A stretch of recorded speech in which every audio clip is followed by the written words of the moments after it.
The time I caught two kids in the back of a school bus doing the hanky-panky, adult time, beating the meat. Before we get into this, guys, smash the like button. I want to hit a like goal of 700 likes. Hit that subscribe button with the notification bell on and leave me a comment if you are from TikTok. And after watching the whole video, what you would have done in this situation. Let's get on with the video. Okay, so this story was actually 2 years ago. Okay, so the end of every single year at my school, we had this thing called activity days. And this is basically where you pay a certain amount of money and you have 3 days at the end of school that you pretty much do whatever you want. Obviously, there's set different activities. You know, some would include going to an amusement park, bowling, ziplining. There were so many different things you could pay different amounts of money to go to.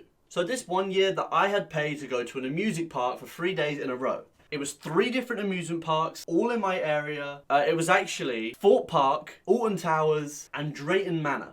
So there was around about 30 kids that picked this one. And honestly, these last 3 days at school were some of the funnest days you would ever have at school. I mean, imagine going to an amusement park with all of your friends. 30 of your friends, that's insane, right? It genuinely was so fun. So to get to wherever you go, because it's school, you literally just go on buses. You could honestly be going to Africa and you would go on a bus. That's not even possible, but it would happen. So it was actually the day we were going to Alton Towers, which is honestly, if you guys don't know what Alton Towers is, it is by far the best amusement park in the whole of England. I mean, there's some banging rides there. So the actual day was absolutely insane. Going there was kind of boring because it's like a 3-hour drive. But then the actual day was super fun. We went on every single ride. I mean, the park was empty because it was still school time. But then this is where stuff gets juicy. The journey home. So if you guys don't know and you've never been on a school bus or a coach or whatever they're called where you are, being on the back seats, there's this whole thing about if you are on the back seats of the bus, you are the coolest kid by far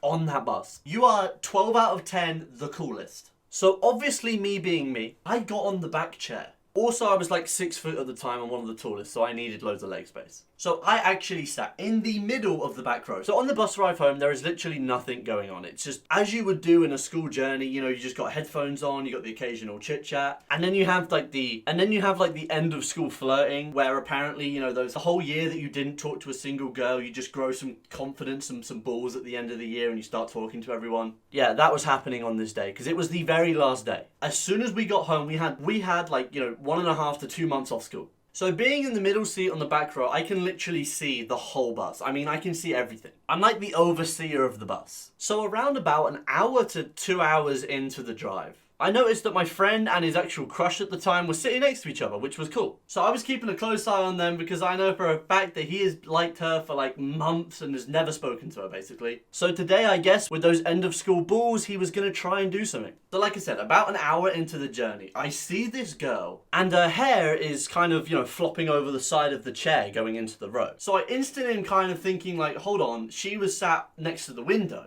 So I'm thinking maybe they switched chairs, maybe my friend wanted to sit next to the window. So I obviously do some investigating. Really bad decision, honestly. So me being the awesome, you know, detective that I am, I go to walk to the front of the bus to ask a teacher a question. Obviously, I didn't actually have a question, I just wanted to look what was going on. So I walked down the aisle and they're literally probably like 3/4 to halfway on the bus. So I walked down and then I walked past them. I looked to my left and I kid you not, this girl was giving my friend the sucky sucky. I mean, she was going fully in and they managed to disguise it by her hair firstly. Obviously, you just couldn't say anything because it was, yeah. And they had a bag. They had a bag. He had a rucksack over her head as well, so it just looked like it was his rucksack on his lap. But obviously, if you look a lot closer and you kind of see it, you don't have to be dumb. Luckily, they had like an empty double seat on the right of them, so they couldn't see it. And honestly, I just freaked out. I was sat in the middle of the bus, saw this, and was like, oh, no. Completely forgot about the question and just rephrase it. I ran back to my chair. And then after the bus journey, I gave my friend a lovely high five. Honestly, one of the funniest stories and the best stories I ever had from school. I mean, this was amazing. So, Connor, if you ever see this video, buddy, I still respect you to this day. Thank you everyone for watching. I hope you did enjoy this Ducky SMH video. Make sure you do subscribe, smash that like button. See if we get 500 likes on this video. Leave me a comment down below if you are from TikTok. Thank you for watching. Peace out.